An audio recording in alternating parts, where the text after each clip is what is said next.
వ్యవసాయ శాఖ మంత్రి తుమ్మల నాగేశ్వరరావు రాష్ట్ర స్థాయి అధికారులతో పత్తి విత్తనాల సరఫరా మరియు లభ్యతపై సమీక్షించారు. ఈ సందర్భంగా జిల్లాల వారీగా నేటికి 68,16,967 వివిధ కంపెనీల పత్తి విత్తన ప్యాకెట్లు అందుబాటులో ఉన్నాయని తెలుపగా మిగతా ప్యాకెట్లు కూడా జూన్ 5 కల్లా జిల్లాలకు చేరే విధంగా చర్యలు తీసుకోవాలని కోరారు.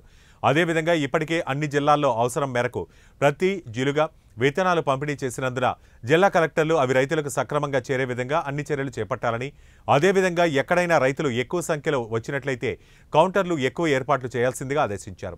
ఇక నుంచి జిల్లా కలెక్టర్లు సంబంధిత అధికారులు ప్రతినిత్యం పర్యటిస్తూ పత్తి విత్తనాల విక్రయ కేంద్రాలను జీలుగా జనుము సరఫరా చేసే కేంద్రాలకు పర్యటిస్తూ రైతులకు ఎక్కడా ఎటువంటి ఇబ్బంది రాకుండా చర్యలు చేపట్టాల్సిందిగా ఆదేశాలిచ్చారు.